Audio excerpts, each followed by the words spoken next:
বাৰু মৰমৰ ছাত্ৰ ছাত্ৰীসকল, আজি মই তোমালোকৰ পঞ্চম শ্ৰেণীৰ ইংৰাজী বিষয়ৰ ওপৰত মই অকণমান তোমালোকক কিবা এটা বুজাম। তোমালোকে মনোযোগেৰে শুনিবা।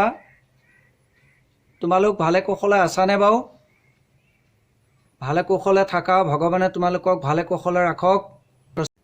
তোমালোকক এতিয়া নিগেটিভ বুজাম, তোমালোকে ধুনীয়াকৈ বুজি যাবা দেই। শুনহঁত শুনহঁত, তোমালোকে ধুনীয়াকৈ বুজি যাবা দেই। শুনহঁত, মই এতিয়া তোমালোকক এতিয়া নিগেটিভ পঢ়াম দেই। এতিয়া চোৱাচোন মই কি কৰিছো, বৰ্ডলৈ চোৱা, চবেই বৰ্ডলৈ চাবা দেই, বৰ্ডলৈ চাবা। নিগেটিভ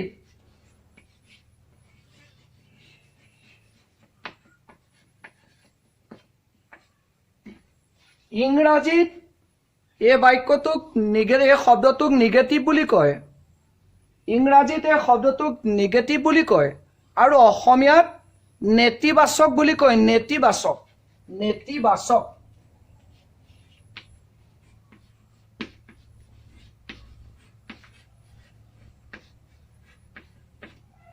নেতিবাচক।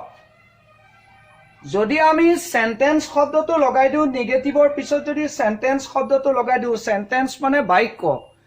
এতিয়া আমি নিগেটিভ সেন্টেন্স বুলি যদি কওঁ, তেতিয়াহ'লে নেতিবাচক বাক্য হ'ব।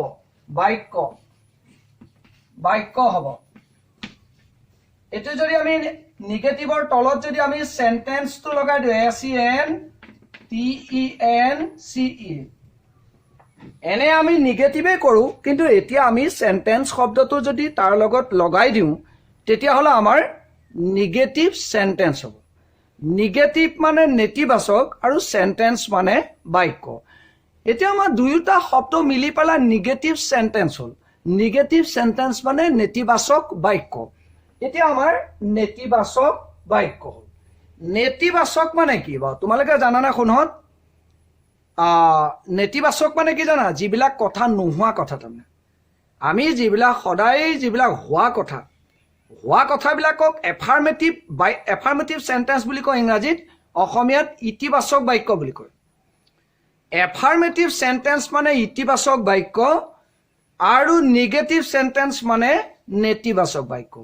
এতিয়া নেতিবাচক মানে নোহোৱা কৰিব লাগে, কথাবিলাক সকলো কথাখিনি নোহোৱা কৰি পেলাব লাগে। আৰু ইতিবাচকত কথাবিলাক হোৱা কথা হয়। তাৰমানে যিবিলাক কথা প্ৰকৃততে হয়, সেই হোৱা কথাটোক তাৰমানে আমি এটা নোহোৱা কথালৈ পৰিৱৰ্তন কৰাটো হৈছে আমাৰ নিগেটিভ। তাৰমানে এতিয়া আমি তোমালোকে এটা কথা মনত ৰাখিবা। শুনহঁত, আমি নিগেটিভ কৰিবলৈ হ'লে কেইটামান আমি নিয়ম মানি চলিব লাগিব। তাৰ আগতে মই তোমালোকক এটা কথা কৈ থওঁ। তোমালোকে তোমালোকৰ মা দেউতাই হয়তো তোমালোকক কৈছে, বা আমি আগতে আমাৰ ক্লাছ হৈ থাকোঁতে আমি ক্লাছতো তোমালোকক কৈছিলোঁ, আমাৰ অক্সিলিয়াৰী ভাৰ্ব বুলি কোৱা আমাৰ এটা ভাৰ্ব আছে। সেই অক্সিলিয়াৰী ভাৰ্বক মানে সহায়িকা ক্ৰিয়া বুলি কয়। অসমীয়াত সহায়িকা ক্ৰিয়া। অক্সিলিয়াৰী ভাৰ্বক মুঠতে 24টা, আমি 24টা, টোটেল 24টা অক্সিলিয়াৰী ভাৰ্বক টোটেল 24টাত ধৰা হৈছে। তাৰমানে আমাৰ অক্সিলিয়াৰী ভাৰ্ব টোটেল 24টা, মানে মুঠতে অক্সিলিয়াৰী ভাৰ্ব 24টা। এই 24টা অক্সিলিয়াৰী ভাৰ্বৰ ভিতৰত আমাৰ 7টা আছে বি ভাৰ্ব। জানানে? শুনহঁত, বি ভাৰ্ব 7টা আমাৰ আছে। এই বি ভাৰ্ব 7টাৰনো কি কি মই তোমালোকক কৈ দিছোঁ। প্ৰতিটো টেন্সত তাৰমানে আমাৰ বি ভাৰ্ব আছে। চাই লোৱা। এতিয়া মই এইটো মুচি দিওঁ নাই? মুচি দিছোঁ, চাই লোৱা। এতিয়া আমাৰ তোমালোকে বৰ্ডলৈ চোৱাচোন। শুনহঁত, বৰ্ডলৈ চোৱা। এতিয়া আমাৰ বি ভাৰ্ব মুঠতে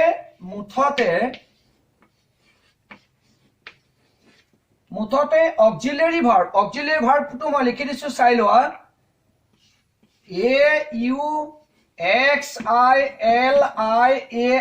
AUXILIARY, অক্সিলিয়াৰী ভাৰ্ব, VERB।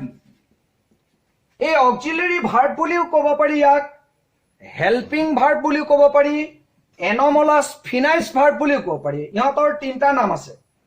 যেনে মোৰ নামটো লয়ৰাম শইকীয়া। চাৰ্টিফিকেটত গাঁৱত মানে গাঁৱৰ মানুহবিলাকে মাতে অকমা ল'ৰা বুলি মাতে। আকৌ ওচৰৰ বেলেগে মাতে আকৌ মানে আৰু এটা বেলেগ এটা নাম আছে, সেইটো তোমালোকক নকওঁ, জোকোৱা নাম তাৰমানে মোক, সেইটো নকওঁ। সেইটো ক'লে তোমালোকে হাঁহি উঠিব, নকওঁ বাৰু। গতিকে এতিয়া মোৰ নামটো 3টা আছে। ঠিক তেনেকৈ অক্সিলিয়াৰী ভাৰ্বৰ নাম মানে 3টা। এটা হৈছে অক্সিলিয়াৰী ভাৰ্ব, আনটো হৈছে হেল্পিং ভাৰ্ব, আনটো হৈছে এনমালাছ ফিনাইলছ ভাৰ্ব। গতিকে এতিয়া আমি আটাইকে বিছানা শুনহঁত, হয় পিতাইহঁত, অক্সিলিয়াৰী ভাৰ্ব 24টা দেই, এয়া 24টা। এতিয়া আমাৰ এই অক্সিলিয়াৰী ভাৰ্ব আমাৰ মুঠতে 24টা। এই 24টা অক্সিলিয়াৰী ভাৰ্বৰ ভিতৰত আমাৰ বি ভাৰ্ব বুলি কোৱা এটা ভাৰ্ব আছে, বি ভাৰ্ব। এইটো হৈছে বি ভাৰ্ব। তোমালোকক মই আমাৰ ক্লাছ চলি থাকোঁতে কৈছিলো যে বি ভাৰ্ব কেইটা আছে, তোমালোকে ভালকে জানা না নাজানা? তোমালোকৰ দুই 4জনে ভুলকে কৈছিলে আৰু সৰহখিনিয়ে শুদ্ধকে ক'ব পাৰিছিলে, মই ধন্যবাদ দিছিলো তেতিয়া তোমালোকক। এতিয়া বি ভাৰ্ব আমাৰ মুঠতে 7টা দেই, আমাৰ বি ভাৰ্ব মুঠতে 7টা। এই বি ভাৰ্ব 7টা, সেই 7টা বি ভাৰ্ব আমাৰ প্ৰতিটো টেন্সত আছে। প্ৰেজেন্ট টেন্সত আছে কেইটা, পাষ্ট টেন্সত আছে কেইটা, ফিউচাৰ টেন্সত আছে কেইটা। এতিয়া মই তোমালোকক দেখুৱাই দিছো, চোৱাহঁতচোন দেই। এতিয়া চোৱা, এতিয়া আমাৰ প্ৰথমটো হৈছে আমাৰ টেন্সৰ প্ৰথম ভাগটো হৈছে আমাৰ present tense, PRESENT, present tense, TENSE। এই প্ৰেজেন্ট টেন্সৰ আমাৰ বি ভাৰ্ব আছে আমাৰ 3টা। সেইকেইটা হ'ল আমাৰ এম, আৰ, ইজ। বুজি পাইছানে? এই 3টা হৈছে প্ৰেজেন্ট টেন্সৰ বি ভাৰ্ব। তাৰপিছতে আমাৰ 2 নম্বৰটো থাকিল পাষ্ট টেন্সৰ, পাষ্ট টেন্সৰ আমাৰ বি ভাৰ্ব আমাৰ 2টা। সেইকেইটা হৈছে আমাৰ ৱাজ আৰু ৱেৰ। বুজি পাইছা না শুনক? এইকেইটাতো বুজি পাইছা তোমালোকে ন? এতিয়া আমি তাৰপিছত আমি আগবাঢ়ি যাম একেবাৰে শেষৰটো হৈছে আমাৰ ফিউচাৰ টেন্স। এতিয়া আমাৰ শেষৰটো ফিউচাৰ টেন্স। এতিয়া আমি ফিউচাৰ টেন্সটো আমি 3 নম্বৰ যিটো আছে, এইটো হৈছে আমাৰ future tense, FUTURE, future tense. এইটো হৈছে আমাৰ ফিউচাৰ টেন্স। ফিউচাৰ টেন্স মানে ইংৰাজীত ফিউচাৰ টেন্স বুলি কয়, অসমীয়াত ভৱিষ্যৎ কাল বুলি কয়। এই ফিউচাৰ টেন্সৰ আমাৰ বি ভাৰ্ব মুঠতে 2টা। সেই 2টা হ'ল আমাৰ চেল, উইল। এই 2টা হৈছে আমাৰ ফিউচাৰ টেন্সৰ বি ভাৰ্ব। এতিয়া তোমালোকে চোৱা, ভালকে মনোযোগ দিছা নাহে? তোমালোকে দিছা বুলি মই গম পাইছো, মনোযোগ ভালকে দিছা বাৰু। এতিয়া প্ৰেজেন্ট টেন্সৰ বি ভাৰ্ব হ'ল 3টা, এম আৰ ইজ। পাষ্ট টেন্সৰ বি ভাৰ্ব হ'ল 2টা, ৱাজ ৱেৰ। আৰু ফিউচাৰ টেন্সৰ বি ভাৰ্ব হৈছে 2টা, চেল আৰু উইল। 3টা, 2টা হ'ল 5টা, আৰু তাৰ তলৰ 2টা সৈতে 7টা হ'ল। গতিকে আমাৰ টোটেল বি ভাৰ্ব কেইটা হ'ল এতিয়া 7টা। তাৰ বাহিৰে বাকী যিমান কেইটা আছে আটাইকেইটা হৈছে আমাৰ হেল্পিং ভাৰ্ব বা এনমালাছ ফিনাইলছ ভাৰ্ব বা অক্সিলিয়াৰী ভাৰ্ব। কিন্তু এতিয়া আমি তেনেকে ক'লে নহ'ব। আমি আমাৰ যে 7টা যে আমি যি বি ভাৰ্ব পালো, এই বি ভাৰ্ব কেইটাকো আমাৰ অক্সিলিয়াৰী ভাৰ্বৰ ভিতৰতে ধৰি থৈছে। সেই বি ভাৰ্ব বুলিবলৈ বিশেষভাৱে একো নাই, সেই বি ভাৰ্ব কেইটাকো আমাৰ অক্সিলিয়াৰী ভাৰ্বৰ ভিতৰতে ধৰি পেলাই মুঠতে 24টা অক্সিলিয়াৰী ভাৰ্বৰ ভিতৰতে সোমাই আছে। আমি বি ভাৰ্বটো আমি ক'ব পাৰো, দেখুৱাই দিব পাৰো, কিন্তু আমাৰ সেই বুলি আমি বেলেগকে আমি দেখুৱাই দিব নালাগে। মুঠতে অক্সিলিয়াৰী ভাৰ্ব 24টা। সেইকেইটা হৈছে am, are, is, was, were, shall, will, have, has, had, may, might, can, could, shall, should, do, does, did, might, need, ought to, dare। এনেকে বিভিন্ন ধৰণৰ মিলাই পেলাই 24টা অক্সিলিয়াৰী ভাৰ্ব তোমালোকে দেখিবলৈ পাবা। গতিকে মাছটো আছে তাৰ ভিতৰত। গতিকে আমি এই অক্সিলিয়াৰী ভাৰ্ব কেইটাৰ ভিতৰত যদি কোনো অক্সিলিয়াৰী ভাৰ্ব যদি আমি বা বি ভাৰ্বে হওক বা অক্সিলিয়াৰী ভাৰ্ব যদি আমি কোনো বাক্যত যদি দেখা পাওঁ, তেতিয়াহ'লে কেৱল সেই অক্সিলিয়াৰী ভাৰ্বটোৰ কাষতে কেৱল মাত্ৰ তোমালোকে নট শব্দটো লিখি দিলে নিগেটিভ হৈ যাব। এতিয়া মই তোমালোকক এটা উদাহৰণ দিছো, তোমালোকে চোৱাচোন। এতিয়া বৰ্ডলৈ চোৱাচোন, তোমালোকে চোৱা ধুনীয়াকৈ। সবাই বৰ্ডলৈ চাই আছানে বাৰু? চাইছা দে ভাল ধুনীয়া পাইছো মই ভাল পাইছো চাইছা চাইছা এটা চাই থাকাচোন এতিয়া চোৱা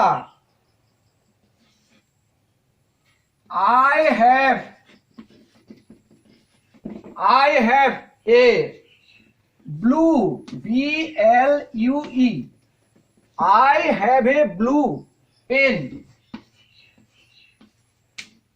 I have a blue pen মোৰ এটা নীলা কলম আছে তাৰমানে I মানে মোৰ I মানে মই ইয়াত মোৰ বুজাইছে have মানে আছে এ ব্লু মানে এটা নীলা পেন মানে কলম গতিকে মোৰ এটা নীলা কলম আছে এটা তোমালোকে এটা কথা চোৱাচোন ইতিমধ্যে মই কলো যে যদি কোনো বাক্যত যদি অক্সিলিয়াৰী ভাৰ্ব যদি থাকে তেতিয়াহলে আমাৰ সেই অক্সিলিয়াৰী ভাৰ্বৰ কাষতে কেৱল নট দিলে নিগেটিভ হয় কিন্তু এতিয়া আমি এই বাক্যটোত এটা অক্সিলিয়াৰী ভাৰ্ব দেখা পাইছোনে বাৰু এনিবডি পাইছোনে পাইছো কোনটো এই হ্যাভ টু গতিকে এইটো হৈছে আমাৰ অক্সিলিয়াৰী ভাৰ্ব গতিকে আমি অতি সহজতে ইয়াক আমি কি কৰিব পাৰো নিগেটিভ কৰিব পাৰো এটা আমি তাৰ নিগেটিভ কৰিছো চাই লোৱা NEGATIV নিগেটিভ আমি এটা নিগেটিভ কৰিছো মানে নেতিবাচক কৈ আছো এটা আইটো আছে সাবজেক্ট এটো লিখিছো চোৱা এটা আই এটো হ্যাভ টু আছে আমাৰ ইয়াত মেইন ভাৰ্ব হিচাপে বহিছে ইয়াত অক্সিলিয়াৰী ভাৰ্ব হিচাপে বহা নাই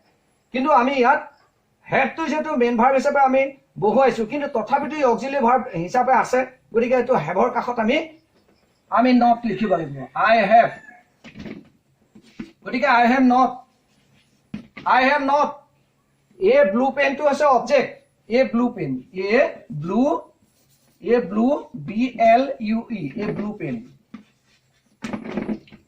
I have not a blue pen এটা আমি মোৰ এটা নীলা কলম আছে এটা নিগেটিভ কমতে হল মোৰ এটা নীলা কলম নাই I have not a blue pen মানে মোৰ এটা নীলা কলম নাই এটা নথকাহে হল গৈ এটা মোৰ এটা নীলা কলম আছিল এটা মই কলো যে মোৰ এটা নীলা কলম নাই এটা নট শব্দটো ব্যৱহাৰ কৰি দিয়াৰ লগে লগে নাইকিয়া হল নে বাৰু গতিকে এতিয়া এইটো বুজাইছে নিগেটিভ মানে নেতিবাচক তাৰমানে নোহোৱা কৰিব লাগে হোৱা কথা এটা নোহোৱা কৰিব লাগে তাৰপিছত মই আৰু এটা বস্তু দিছো চোৱাচোন এটো মই মুছি দিছো দেই তোমালোকে চাই লোৱা তাৰপিছত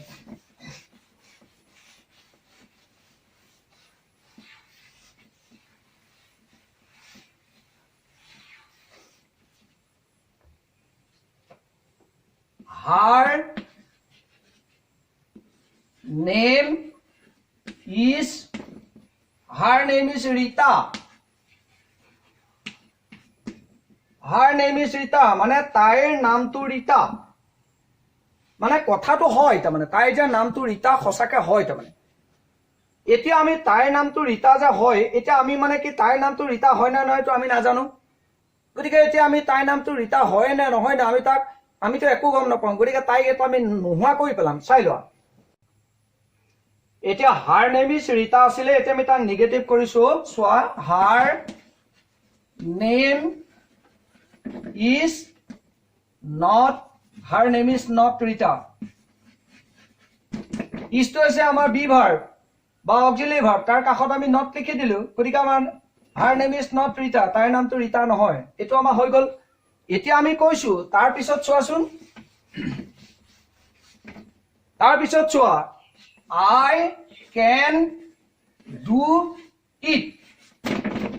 I can do it মানে মই এটো কৰিব পাৰো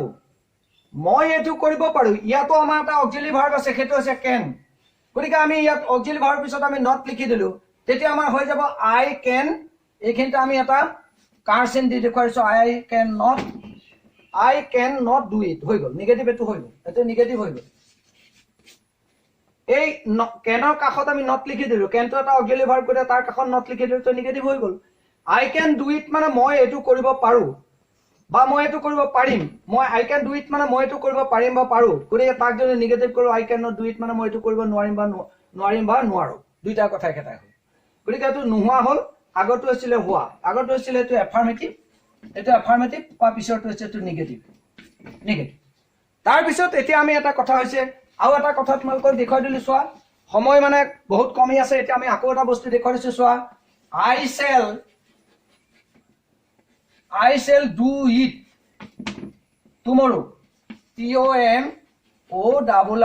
TOMORROW I shall do মানে মই কৰিম, ইট মানে এইটো, tomorrow মানে কাইলৈ, মই কাইলৈ এইটো কৰিম। এটা ইয়াত আমাৰ অক্সিলাৰি ভাৰ্ব ফিউচাৰ টেন্সৰ অক্সিলাৰি ভাৰ্ব আমি ফিউচাৰ টেন্সৰ বি ভাৰ্ব এটা দেখিছো shall আছে হয়নে? এই shall পিছত আমি not লিখি দিওঁ, গতিকে I shall not পাছৰখিনি একেই হৈ যাব, পাছৰখিনি একেই হৈ যাব, do it tomorrow এইখিনি পিছৰখিনি একেই হৈ যাব।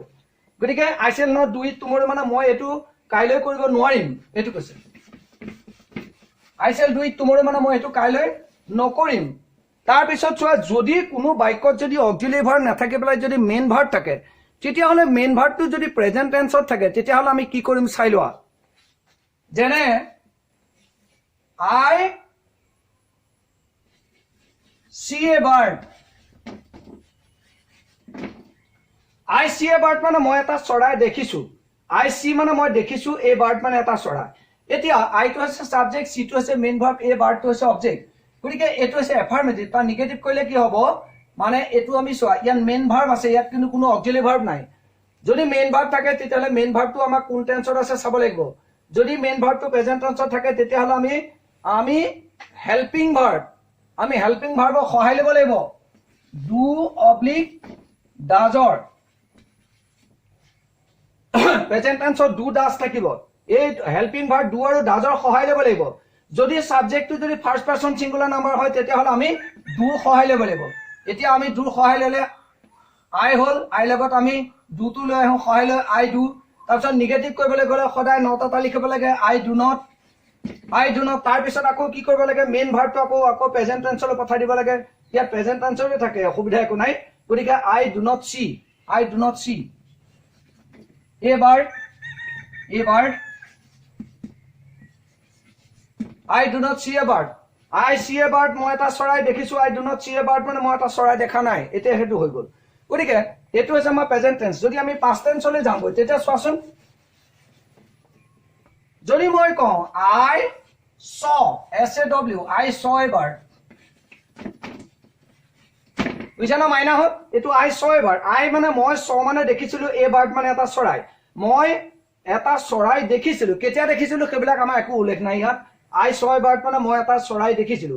এতিয়া ইয়াত মাত্ৰ প্ৰধান উপাদান কেইটা আছে, সাবজেক্টটো আছে, ভাৰ্বটো আছে, অবজেক্টটো আছে, এক্সটেন্ডেড ওয়াৰ্ড ইয়াত নাই, অতিৰিক্ত শব্দ নাই। এতিয়া আমি I টো, এতিয়া আমি সাবজেক্টটো I লিখিলো, মেইন ভাৰ্বটো পাস্ট টেন্সত থাকিলে আমি সদায় মনোযোগ দিবা, ডিডৰ সহায় ল'ব লাগে। এটো আছে হেল্পিং ভাৰ্ব, হেল্পিং ভাৰ্ব সদায় সহায়িকা, হেল্পিং ভাৰ্ব মানে সহায়িকা ক্ৰিয়া, ডিডৰ সহায় ল'ব লাগে। মেইন ভাৰ্বটো পাস্ট টেন্সত থাকিলে ডিডৰ সহায় ল'বা দেই। এতিয়া আমি ডিডৰ সহায় ল'লে I did। তাৰপিছত আমি নিগেটিভ কৰিবলৈ গ'লে তাৰ কাষত নট লিখিব লাগিব, I did not। তাৰপিছত আমি মেইন ভাৰ্বটো আকৌ প্ৰেজেন্ট টেন্সলৈ পঠাই দিব লাগে আমাৰ ৰুল মতে। তেতিয়া আমি ৰুল মতে প্ৰেজেন্ট টেন্সলৈ পঠালে I did not, মেইন ভাৰ্বটো saw, প্ৰেজেন্ট টেন্সটো see, I did not see, এই বাৰ্বটো বহুৱাই দিয়া, এই verb I did not see a bird মানে মই এটা চৰাই দেখা নাছিলো হৈ গ'ল। মই এটা চৰাই দেখিছিলো, মই এটা চৰাই দেখা নাছিলো। এতিয়া হ'ল নে বা বুজি পাইছা নে? এটো আছে মেইন ভাৰ্ব। মেইন ভাৰ্ব থাকিলে এটা কথা মনে ৰাখিবা, মেইন ভাৰ্বটো কোন টেন্সত আছে সদায় চাই ল'বা। যদি মেইন ভাৰ্বটো প্ৰেজেন্ট টেন্সত থাকে তেতিয়াহ'লে প্ৰেজেন্ট টেন্সৰ তুমি হেল্পিং ভাৰ্ব আমাৰ ডু আৰু ডাজ আছে, সেই ডু আৰু ডাজৰ পৰা তুমি যিটো সাবজেক্ট অনুসৰি ডু আৰু ডাজৰ সহায় ল'ব লাগিব। যদি সাবজেক্টটো ফাৰ্ষ্ট পাৰ্সন সিঙ্গুলাৰ নাম্বাৰ হয় তেতিয়াহ'লে তুমি ডুৰ সহায় ল'বা, সেকেন্ড পাৰ্সন সিঙ্গুলাৰ নাম্বাৰ হলে ডুৰ সহায় ল'বা, ফাৰ্ষ্ট পাৰ্সন প্লুৰেল নাম্বাৰ হলে ডুৰ সহায় ল'বা, থাৰ্ড পাৰ্সন প্লুৰেল নাম্বাৰ হলে ডুৰ সহায় ল'বা। কেৱল মাত্ৰ যদি থাৰ্ড পাৰ্সন সিঙ্গুলাৰ নাম্বাৰ হয় তেতিয়াহ'লে তুমি ডাজৰ সহায় ল'বা। বাৰু ছাত্ৰ ছাত্ৰীসকল, আজি মই এই ক্লাছটোৰ আজি খণ্ডৰ ভিডিঅ'টো মই ইমানতে ৰাখিছো, আৰু পৰৱৰ্তী খণ্ডৰ যিখিনি শিকাবলগীয়া আছে মই আকৌ পুনৰ পিছৰ ক্লাছটোত মই আলোচনা কৰি আছো। তোমালোক সাজু থাকিবা, আৰু তোমালোকৰ কুশল মংগল কামনা কৰি আজিলৈ মই এই ক্লাছটো ইমানতে সমাপ্ত কৰিছো। ধন্যবাদ।